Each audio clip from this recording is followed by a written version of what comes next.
विचारक मंडली एवं एठारे उपस्थित थिबा मोर सहपाठीगण तथा छोट बड़ भाई भौणी माने आज महत्वपूर्ण दिवस मु सोनम राजन पंडा सरस्वती शिशु विद्या मंदिर 10वीं श्रेणी छात्री आम राज्य शिक्षा व्यवस्था उपरे किछि कहबाक चाहूछि।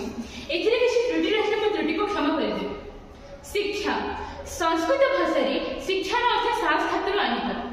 संस्कृत भाषा रे शिक्षा होछि आध्यात्मिक तथा पुरातन एवं श्रृंखलित शिक्षा।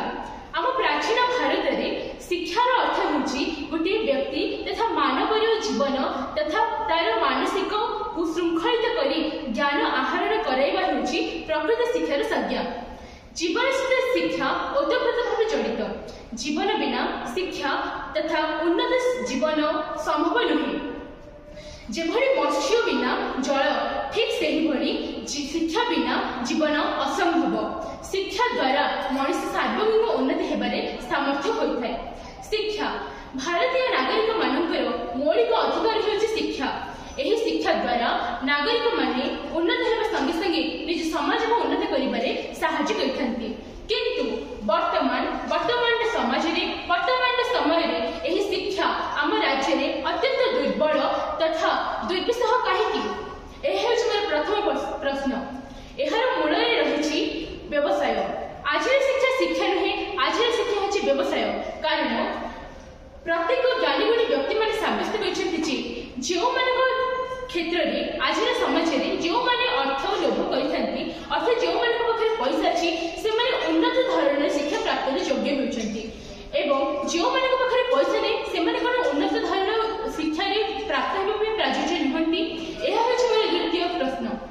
तृतीय आम शिक्षा पद्धति को आम जदि उन्मोचन करबा जानिबा जे वर्तमान जो परीक्षा गुडी होछि आम राज्य रे सेही परीक्षा गुडी अधिकांश क्वेश्चन पेपर वायरल होछि।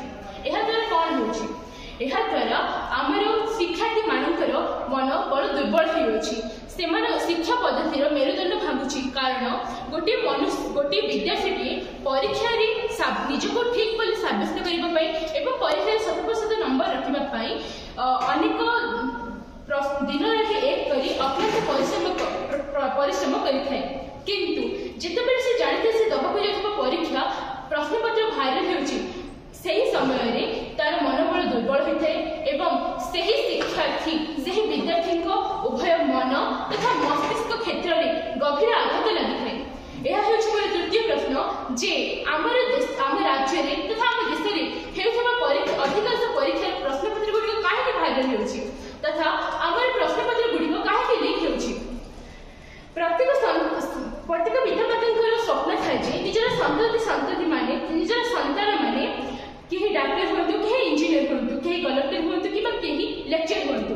किंतु एहार मूल रहिछि शिक्षा। हुए तो यह सत्य अटे जे विद्यार्थी माने दिन राति अक्लांत परिश्रम करी डिग्री हासिल करथांती किंतु परिशेष रे सेमाने गोटे खंडी साधारण सरकारी वृत्तिटिए पाई पारि नथांती। एहार कारण कोन?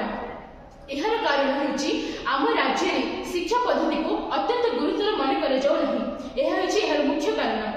संगे संगे आमे जदि आमर देशर तथा आम राज्यर खबर कागज उन्मोचन करबा आमे जानि परिबा जे गोटे विकसित राज्य तथा गोटे विकसित देश हेबार कारण होछि शिक्षा। एहार मूल रहिछि शिक्षा।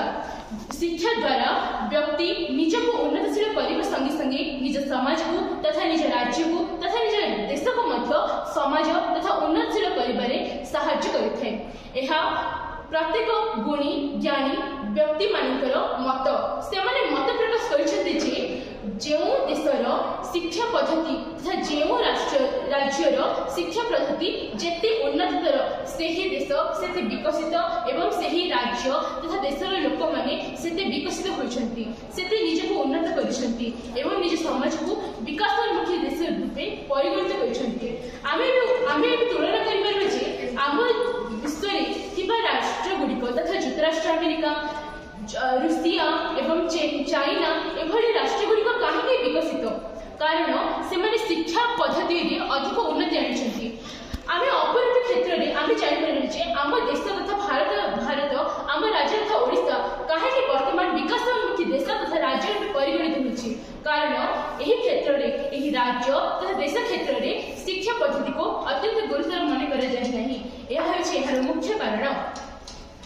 एवं मु परिशेष एति कहवाक चाहे वर्तमान शिक्षा को आम शिक्षा क्षेत्र वर्तमान आम शिक्षा क्षेत्र में जदि अधिक उन्नति आनिबा ताहाले आम भारत वर्ष एवं आम राज्य ओडिशा विकासोन्मुखी देश तथा राज्य ठारू विकसित देश में परिगणित हो पारिबो।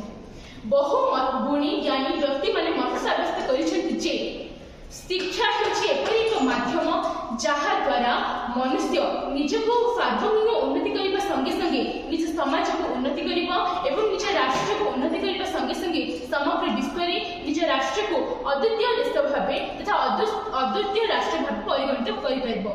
तेणु प्रत्येक नागरिक माने शिक्षार भूमिका तथा गुरुत्वपूर्ण को मूल्यबोध करी शिक्षा को अर्जन करने आवश्यक।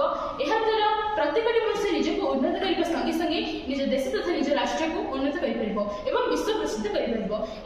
वक्तव्य शेष भारत।